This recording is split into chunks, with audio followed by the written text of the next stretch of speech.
தேசிய ஜனநாயக கூட்டணி அதிமுக தலைமையிலான கூட்டணிக்கு மிக சாதகமாக தமிழ்நாடு மக்கள் இருக்கிறார்கள் என்பதை உறுதியாக தெரிவித்துக் கொள்கிறேன். திமுக கூட்டணியில் விடுதலை சிறுத்தைகள் இருக்கிறது. அக்கா ஆரம்பத்தில் இருந்த அந்த கட்சி காங்கிரஸ் இருக்கிறது, கம்யூனிஸ்ட் இருக்கிறது. இப்போ எதுங்க அதை ஞாபகப்படுத்துறீங்க?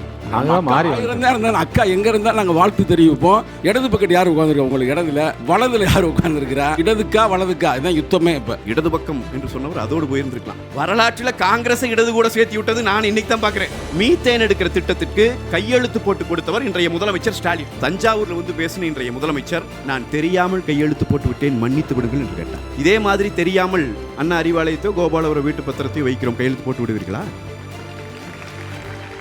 முதலமைச்சர் சொல்றாரு, ஃபாக்ஸ்கான்ங்கிற அந்த நிறுவனம் 15,000 கோடிகளை முதலீடு செய்ய போகிறது.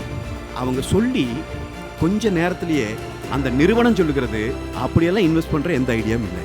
நான் கேட்கிறேன் சகோதரர்களே, தமிழ்நாட்டினுடைய வரலாற்றில் இத்தனை கூட்டு பாலியல் வன்புணர்வுகளை இவ்வளவு அபியூசிவா ஒரு சொசைட்டி இருக்கிறது இதுக்கு முன்னாடி நம்ம பார்த்ததுண்டா? சட்ட ஒழுங்கு பத்தி அண்ணன் நிறைய கவலைப்பட்டார். உண்மையிலே எனக்கு இன்னமும் அண்ணா பெல்ட்டால் அடிக்காதீங்கன்னா அப்படிங்கிற அந்த பொள்ளாச்சி குரல்கள் கேட்டுட்டு அக்கா பேசும்போது சொன்னாங்க, 20 ஆண்டுகளுக்கு முன்னால் பீகார்ல காட்டாட்சி நடந்தது, அப்படியே அக்கா கொஞ்சம் குஜராத்தையும் பார்த்துக்கலாம், பில்கிஸ் பானு அவர்களுக்கு என்ன நடந்துச்சு அப்படிங்கிற வரலாறு இன்னைக்கு தெரியும். அவங்கள வெளியில விடணுங்கிறதுக்காக யாரு சுப்ரீம் கோர்ட் வரைக்கும் போய் கதறி கொண்டிருக்கிறார் அப்படிங்கிறது தெரியும். அதிமுக ஆட்சி காலத்துல திமுக போராடுது. இன்னைக்கு திமுக ஆட்சிக்கு வந்தவனே ஐயா ஸ்டாலின் சொல்றாங்க, போதையின் பாதையில போகாதீங்க, அப்ப நாங்க தள்ளி போயிடலாம். அப்படி ஆட்டுக்கார அலைமேல்னு ஒரு படம் வந்துச்சு தமிழ்நாட்டுல. அந்த படத்துல நடிச்சது ஒரு ஆடு. அந்த ஆட்டை தமிழ்நாடு முழுக்க கூட்டு போறாங்க. கூட்டு போறப்ப அந்த ஆட்டை பார்க்க கூட்டம் வந்த நாடு இது. விஜயை பார்க்க கூட்டம் வரது பெரிய விஷயம் இல்லை. அண்ணன் சீமான் மாதிரி வாய்க்கு வந்து பேசணும் முடிவு பண்ணா பேசலாம். நான் வந்து படையை அனுப்பி இலங்கையிலேருந்து மீட்பேன். வெற்றி பெறவங்க தாங்க கூட்டணியை பற்றிலாம் கவலைப்படணும். தோக்கிறதுக்கே கட்சி வச்சிருக்கவங்க. என்டிகேக்கு எலெக்ஷன் முக்கியம் இல்லை, கலெக்ஷன் தான் முக்கியம். திராவிட முன்னேற்ற கழகமெல்லாம் என்னால் சொல்ல முடியாது. அது ஒரு குடும்ப முன்னேற்ற கழகம். கூமுகான்னு பேரை மாற்றிடலாம். இப்போதான் பீகார்லேருந்து காத்தெல்லாம் வர சொல்லியிருக்காங்க.